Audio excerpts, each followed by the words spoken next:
ये आकाशवाणी रायपुर है। छत्तीसगढ़ी समाचार बुलेटिन के संग किरण वर्मा के जय जोहार। अब सुनाओ आज के प्रमुख समाचार। प्रधानमंत्री ह कहिन कि किसान राष्ट्र निर्माण में सशक्त भागीदार हैं और ओमन के प्रयास ले आत्मनिर्भर भारत अभियान ला मजबूती मिलत है। सुकमा जिला में आज 29 माओवादी मन पुलिस के आगू आत्मसमर्पण कर दिन और सूर्य के उत्तरायण के परब मकर संक्रांति आज छत्तीसगढ़ समेत देश के आने आने भाग में बड़ उत्साह के संग मनाए जाते। अब समाचार विस्तार ले। प्रधानमंत्री नरेंद्र मोदी है कहिन कि किसान राष्ट्र निर्माण में सशक्त भागीदार हैं और ओमन के प्रयास ले आत्मनिर्भर भारत अभियान ला मजबूती मिलत है। ओमन कहिन कि केंद्र सरकार किसान मन ला सशक्त बनाए बर प्रतिबद्ध हरय और एखर बर कतकोन प्रयास करत है। श्री मोदी आज सूचना और प्रसारण राज्य मंत्री डॉक्टर एल मुरुगन के नई दिल्ली स्थित आवास में राखे गए पोंगल समारोह में कहिन कि पोंगल पर्व जीवंत तमिल संस्कृति और प्रकृति के संग जुड़ाव के उत्सव है। श्रम मंत्री लखनलाल देवांगन है कहिन कि प्रदेश में पंजीकृत निर्माण श्रमिक मन के स्वास्थ्य परीक्षण पर अलग से योजना शुरू करे जाही। आज नवा रायपुर में पत्रकार वार्ता ला संबोधित करत उमन कहिन कि श्रमिक के लइका मन ला उच्च शिक्षा दे बर प्रतियोगी परीक्षा के कोचिंग बर नवा योजना अटल कैरियर निर्माण योजना शुरू करे जाही। शहीद वीर नारायण सिंह श्रम अन्न योजना के विस्तार जम्मू जिला में श्रम अन्न केंद्र बना के करे जाही। गणतंत्र दिवस में 26 जनवरी के रायपुर स्थित लोक भवन में आयोजित होवैया स्वागत समारोह में प्रदेश के आने आने जिला ले अच्छा काम करैया 38 मनखे मन ला अतिथि के रूप में नेवता देगे है। ये जम्मू मन खेल, शिक्षा, कला, संस्कृति, पर्यावरण संरक्षण, महिला सशक्तिकरण, आजीविका, कृषि, समाज और राष्ट्र सेवा जैसे क्षेत्र में उल्लेखनीय योगदान दीन है। इस समारोह में बिलासपुर के कबड्डी खिलाड़ी संजू देवी, पर्यावरण योद्धा दूजराम भेड़पाल और श्रेयांश बुधिया शामिल हुई। उन्हें दुर्ग जिला के मूर्तिकार जॉन मार्टिन नेल्सन और पंथी नर्तक राधेश्याम बारले ला घलो आमंत्रित करेगे है। कोरबा जिला के व्याख्याता श्रद्धा जायसवाल और आंगनबाड़ी कार्यकर्ता बबीता कंवर, कोरिया के महिला उद्यमी हिना बेगम और सोनहनी उत्पादक रघुवीर समेत आने आने क्षेत्र में उल्लेखनीय काम करैया मनखे घलो इस समारोह के हिस्सा बनी। 10वां रक्षा बल पूर्व सैनिक दिवस आज देश भर में मनाया गया। यही कड़ी में छत्तीसगढ़ और ओडिशा सब एरिया आज नवा रायपुर स्थित मिलिट्री स्टेशन में पूर्व सैनिक दिवस मनाइन। ए मौका में सेवानिवृत्त सैनिक मन के वीरता, बलिदान और सेवा ला श्रद्धांजलि देगिस। कार्यक्रम के मुख्य अतिथि सेवानिवृत्त लेफ्टिनेंट जनरल और एम्स रायपुर के निदेशक डॉक्टर अशोक कुमार जिंदल हरिन। उन्हें कोसा के कमांडर ब्रिगेडियर तेजिंदर सिंह बावा सेवानिवृत्त सैनिक मन बर आने आने कल्याणकारी उपाय करे में छत्तीसगढ़ सरकार और राज्य सैनिक बोर्ड के प्रयास के सराहना करें। बस्तर पंडुम के समय सारिणी में आंशिक बदलाव करेगे है।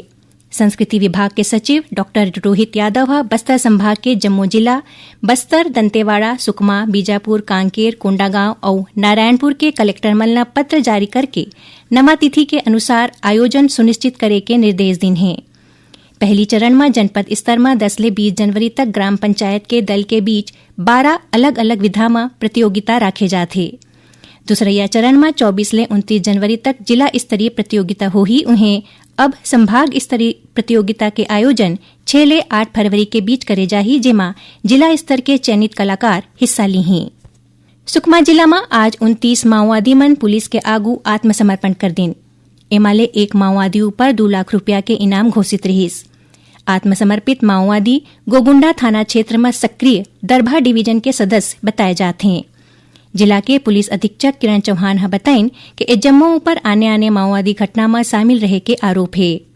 आत्मसमर्पित माओवादी मन ला राज्य सरकार के पुनर्वास नीति के तहत 50-50 हजार रुपया के प्रोत्साहन राशि दे के संग्रह दूसर सुविधा दे जाही। छत्तीसगढ़ी समाचार बुलेटिन आप मन आकाशवाणी रायपुर ले सुनत हो। छत्तीसगढ़ के खबर ले है आपकी वास्ता और खबर के विश्वसनीयता ले है हमार वास्ता। आकाशवाणी समाचार रायपुर के प्रादेशिक समाचार बुलेटिन के संगे संग हमार समसामयिक कार्यक्रम आप रेडियो के संग अपन मोबाइल में घलो सुन सकत हो। आकाशवाणी समाचार फेसबुक, ट्विटर और यूट्यूब में घलो हावय। हमार फेसबुक पेज हरे Chhattisgarh news on AIR, Twitter handle CGAIR news और हमार यूट्यूब चैनल हरे छत्तीसगढ़ AIR न्यूज। तो अब रेडियो के संगे संग आपके मोबाइल के माध्यम ले हम आप तक पहुंचत हन। छत्तीसगढ़ के हर खबर पर सुनत रहो आकाशवाणी समाचार।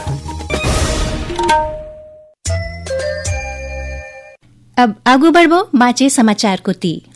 मुख्यमंत्री विष्णुदेव साय आज बलरामपुर में 3 दिन के तातापानी महोत्सव के शुभारंभ करिन। ए मौका में मुख्यमंत्री 667 करोड़ रुपया ले ज्यादा के राशि ले आने विकास कार्य के शिलान्यास और लोकार्पण करिन। मुख्यमंत्री तातापानी महोत्सव पर हर बछर राज्य शासन को तिले 25 लाख रुपया दे के घोषणा करिन। संग्रह कामकाजी महिला मन पर छात्रावास बनाए के घलो बात किहिन। छत्तीसगढ़ राज्य ओपन स्कूल मार्च अप्रैल में होवैया परीक्षा के समय सारिणी घोषित कर दे है। हायर सेकेंडरी के परीक्षा 16 मार्च ले शुरू होकर 8 अप्रैल तक चलही। उन्हें हाई स्कूल के परीक्षा 17 मार्च ले 7 अप्रैल तक आयोजित होही।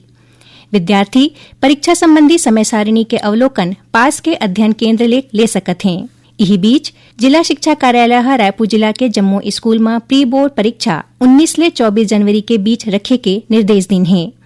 एक पहली छत्तीसगढ़ माध्यमिक शिक्षा मंडल 1 ले 20 जनवरी के बीच प्रायोगिक परीक्षा आयोजित करे बर कह रहीस। मुख्यमंत्री विष्णुदेव साय 21 जनवरी के नवा रायपुर के माना तूता में प्रस्तावित Chitrotpala film city and convention centre के भूमि पूजन करही। एक बार छत्तीसगढ़ पर्यटन बोर्ड और मुंबई के ईगल स्टूडियोज एंटरटेनमेंट लिमिटेड के बीच अनुबंध पूरा हो चुके हैं। इस संबंध में छत्तीसगढ़ पर्यटन बोर्ड के अध्यक्ष Neelu Sharma Chitrotpala film city and convention centre के निर्माण के समीक्षा करें। बैठका में श्री शर्मा ए परियोजना ला समय में पूरा करे के निर्देश दिन।